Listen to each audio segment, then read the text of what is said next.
Bonjour à tous, c'est Quentin de je récupère mon ex.com. Aujourd'hui, je voudrais vous poser une petite question.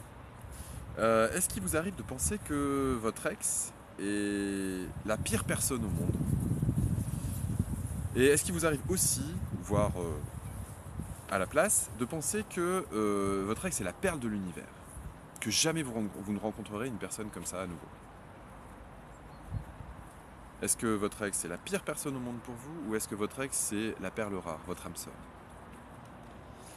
Pourquoi est-ce que je me permets de vous poser ces petites questions? Bien parce que si vous répondez oui à ces deux questions, c'est-à-dire que c'est à la fois une bonne personne ou à la fois la pire personne pour vous, ou alors vous répondez oui qu'à l'une de ces deux questions, c'est qu'a priori vous êtes plutôt dans une situation de dépendance affective. C'est une manière d'identifier. Pourquoi? Eh bien parce que lorsqu'on est dépendant affectif de l'autre, on a l'impression que l'autre est à la fois tout ce dont on a besoin et à la fois tout ce qui nous empêche de vivre. C'est pour ça qu'on est dépendant. Un dépendant, il est mal quand il est avec la personne et il est mal quand il est sans la personne. On n'arrive plus à apprécier le sel de la vie. Là, vous voyez, je suis dans un décor qui est tranquille. Il fait beau, il y a des oiseaux, c'est magnifique. Et franchement, je profite. Regardez la couleur de l'eau, regardez ce décor, regardez comme c'est beau, regardez tout ça, cette nature, regardez ces montagnes qui sont autour. Voilà.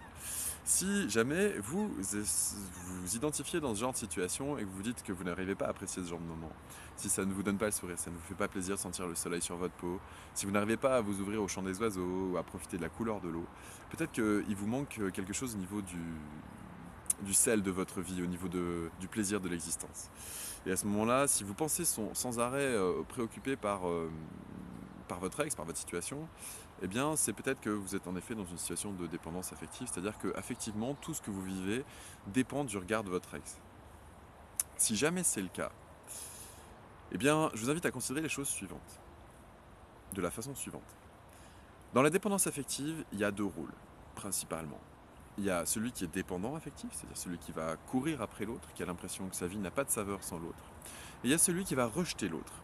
C'est-à-dire qu'il y a le dépendant affectif, celui qui est investi à perte, qui est tout le temps en train de donner, d'offrir, de donner de son temps, de donner de la gentillesse, de donner de la générosité, de donner de l'attention, de proposer des choses. Et puis il y a celui qui dispose, c'est-à-dire qui refuse et qui fuit en général toute cette avalanche de beaux sentiments. Et cette personne qui fuit, elle recherche l'indépendance affective. Mais que vous soyez dépendant affectif ou indépendant affectif, ou les deux à la fois en fonction des domaines, eh bien vous êtes dans une relation de type dépendance affective. Pour pouvoir sortir de là, l'objectif à atteindre, c'est l'autonomie affective. Pour être en autonomie affective, eh bien, l'idée, c'est simplement de se rendre compte qu'on a des besoins affectifs et de pouvoir bien combler ces besoins par différentes sources ou par ses propres moyens, ou éventuellement formuler des demandes claires et explicites et pas forcément attendre que tout vienne de l'autre, ou se sentir directement concerné et prendre contre soi les rejets de l'autre. Voilà, c'est ça l'objectif à atteindre. Donc si jamais vous n'êtes pas dans ce genre de situation, si jamais vous avez du mal à profiter de ce qui vous entoure, à aller faire une petite balade quand il fait beau, à manger des bons petits plats et à vous réjouir de ces petits moments de vie, si vous en êtes là, à ce moment-là, ce que je vous conseille, c'est de continuer à regarder les petites vidéos que je propose sur YouTube, sur JRME, pour vous permettre d'avoir des indices pour sortir de la dépendance affective.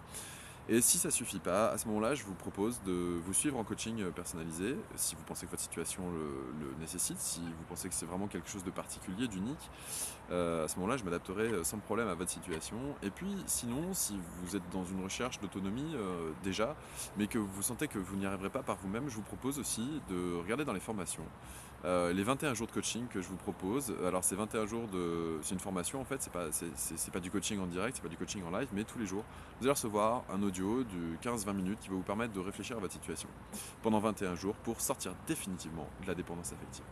J'espère que vous pouvez profiter de ces bons moments et je vous dis à très vite pour une prochaine vidéo sur je récupère mon ex.com. Salut!